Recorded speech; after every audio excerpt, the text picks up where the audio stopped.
Radio Cactus est avec vous plus que jamais, alors bienvenue dans votre nouveau magazine Cactus Solidarité.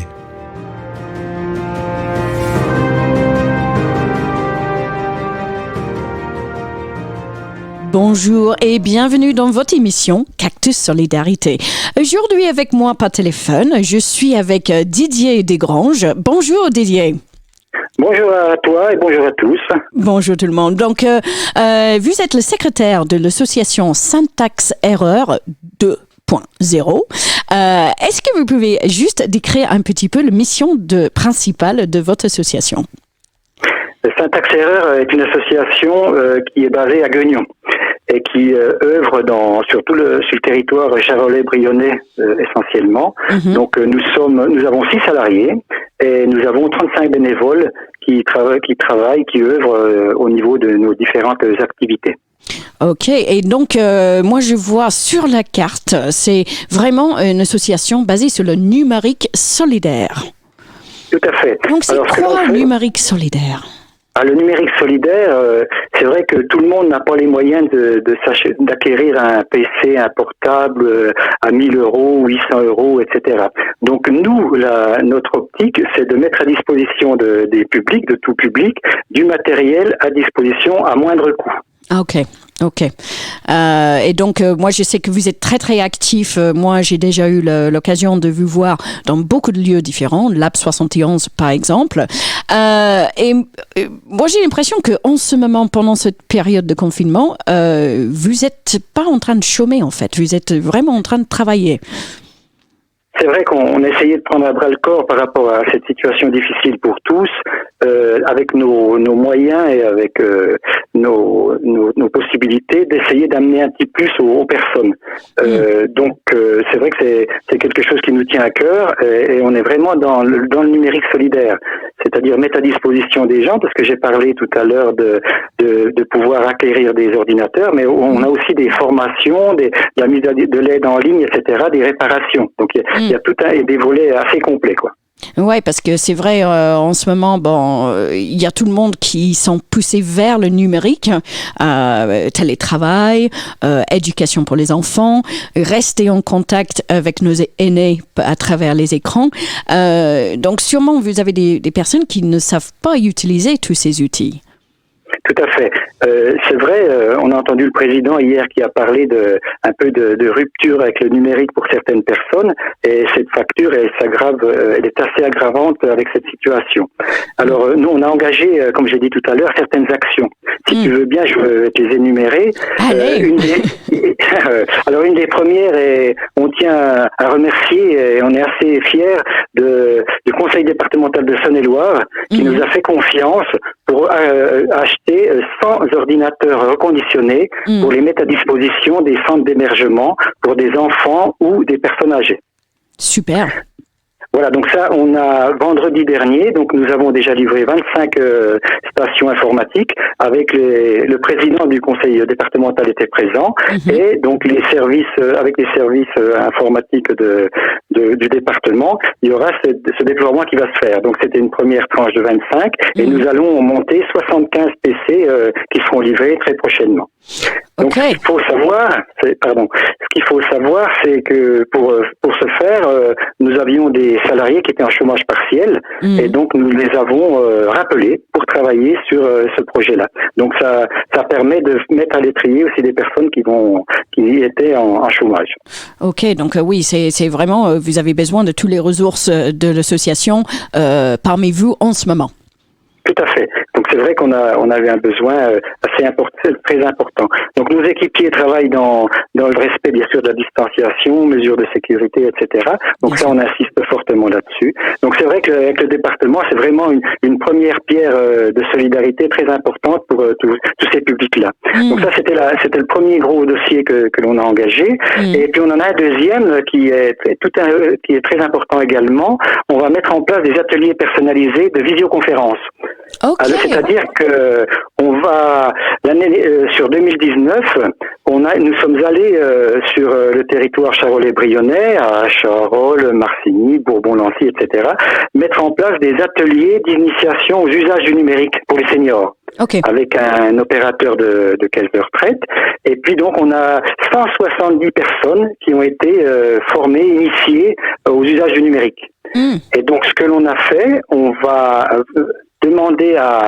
contacter toutes ces personnes, on a déjà contacté 70 personnes là, pour mettre en place des ateliers de visioconférence. C'est-à-dire que ces personnes auront une initiation à la visioconférence et pourront après, chez eux, faire des contacts directement avec leur famille, etc. Donc on a pensé que c'était quelque chose d'intéressant également. Oui, donc, parce là, que c'est vrai, parce que c'est très beau tous les outils. On sait tous qu'on peut parler à travers un écran, voir les petits-enfants, etc.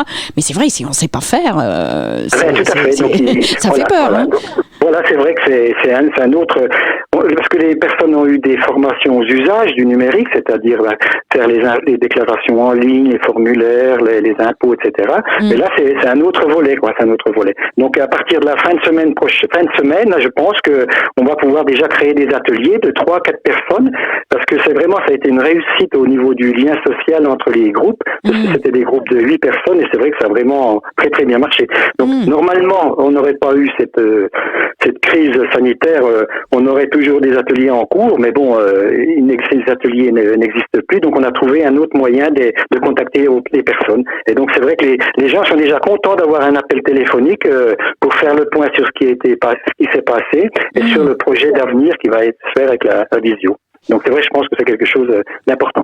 Super, déjà 2 très très grandes actions, mais c'est pas les seules. Vous avez encore des choses à me dire. Donc si je continue, donc on a notre atelier, on a un atelier de réparation et de vente de matériel reconditionné. Donc on est ouvert les matins de 8h à midi, mais uniquement sur rendez-vous. Donc il faut prendre rendez-vous et puis des personnes viennent. Mais là donc avec le gros dossier concernant la mise à disposition des 100 ordinateurs, on a pris un peu de retard, donc il faut nous pardonner, mais on peut pas tout faire. Donc déjà vous faites pas mal. On prend rendez-vous et puis ça on le fait dans un deuxième temps. Voilà. Exactement. Donc et aussi vous pouvez aider à conseiller ceux qui ont peut-être un petit problème avec l'ordinateur à la maison.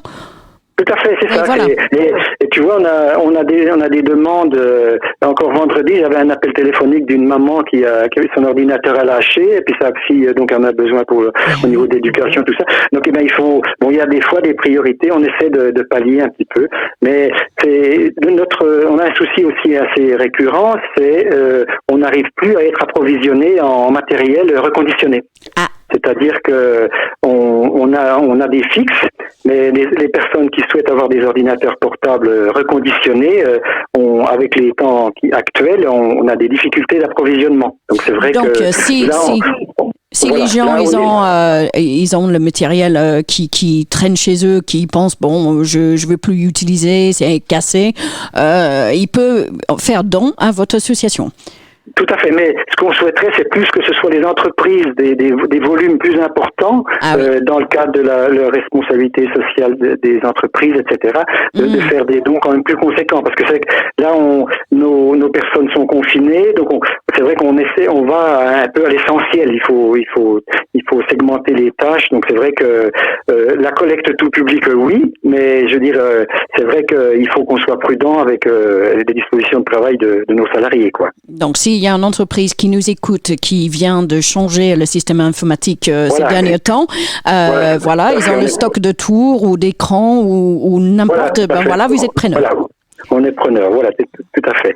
Okay. Donc ça, dans notre liste, je continue là. Donc si on a mis la visioconférence en formation pour les personnes qui étaient novices, qui vont le développer, nous, on en fait beaucoup et régulièrement avec la région Bourgogne-Franche-Comté.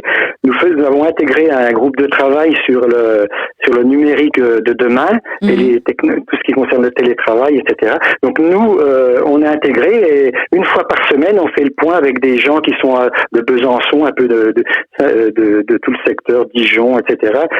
Et on fait du réseau, c'est-à-dire qu'on fait des échanges entre les informations pour essayer d'alimenter un peu au maximum des informations à jour, quoi. Voilà, donc c'est pas juste vous tout seul, vous êtes vraiment en train de travailler clé en main avec les partenaires pour mieux servir la communauté. Tout à fait, tout à fait. Et puis, dans la suite, là, on nous a demandé aussi, parce que c'est un problème prégnant, des masques de protection. Oui. Et c'est vrai que les masques de protection fleurissent un peu de moi toutes les structures se mettent à en construire. Donc mais nous comme je l'ai dit tout à l'heure, on s'est orienté plus sur nos grosses commandes avec le conseil départemental. Nous avons des imprimantes 3D et nous avons une découpe laser, et là donc nos équipiers certains équipiers qui sont bénévoles donc sont en train d'effectuer des tests avec du matériel pour pouvoir faire des visières. On ne pourra pas faire c'est pas les masques, c'est les visières. Ce sont des visières, tout à fait, des visières. Voilà. Ouais. Donc c'est quelque chose qu'on est en train de réfléchir. On ne l'a pas quantifié. On vient d'avoir des demandes de structures des hôpitaux de Mâcon, un collectif de la région mâconnaise qui œuvre déjà et qui a déjà attribué 230 visières sur le Mâconnais. Donc on est en contact avec eux parce que le problème c'est de trouver la matière première. Ouais, c'est un problème assez récurrent. Bah oui, parce qu'on fait moins de livraisons, il y a moins de choses qui viennent des autres pays. Donc oui, c'est un peu normal. Mais les visières, c'est quelque chose qui est plus solide, qui peut être lavé. Tout à fait. Et donc pour mettre. Ouais, c'est pas pour le grand public, ça c'est vraiment pour. C'est complémentaire du masque. Et puis, c'est vrai que c'est quelque chose qui est plus sécurisant puisque ça cache les yeux aussi. Donc c'est vrai que mais bon, il faut le faire avec des normes. Il y a une montée en production qui ne peut pas se faire sans avoir toutes les caractéristiques techniques, etc. Donc c'est vrai que c'est un autre domaine. Et là, on va y aller tout doucement, quoi. Bon, très bien. Voilà. Et donc il y a autre chose ou parce que déjà, je trouve ça c'est déjà pas mal. Voilà. Donc ça nous occupe bien. Ouais. Donc c'est vrai qu'on fait attention avec les temps qui sont quand même difficiles. Hein. Et c'est vrai qu'on a beaucoup de demandes. C'est vrai que la première semaine de confinement, nos équipiers ont quand même été assez chargés en demande de réparation, de mise à jour, etc. Donc là, on voit que il y a moins d'appels concernant les réparations, tout ça. Et les gens, il y a peut-être une distanciation un peu plus, mais c'est vrai que le numérique solidaire, on est vraiment en plein dedans là. Oui, ok. Donc pour résumer, si vous avez besoin d'aide avec votre informatique, bon voilà, c'est Syntax Error qu'il faut appeler. Si vous êtes une entreprise qui a des ordinateurs qui vous servent plus, ça peut être bien de faire un don à Syntax Error aussi pour mettre aux dispositions des gens. Vous êtes en train de lancer les formations en visioconférence aussi pour aider les gens à rester en contact. Et en plus, vous êtes en train de faire les viseurs. Incroyable. Voilà. Donc, nous, on remercie bien nos équipiers, là, nos salariés équipiers qui sont là, qui œuvrent sur ces différentes actions. C'est très bien. Donc, moi, vous m'avez fourni les informations pour les gens, donc moi, je vais les citer. Donc, si vous avez besoin de contacter Syntax Error par téléphone, c'est le 03 85 24 22 76. Vous pouvez envoyer un petit mail, c'est contact.syntaxe, donc syntaxe, syntaxerreur2-0.fr. Et vous êtes ouvert les matins sur rendez-vous, c'est ça? Tout à fait. OK, mais il faut les appeler. Il faut vous appeler. Voilà. Vous avez un site internet aussi, donc syntaxerreur2-0.fr.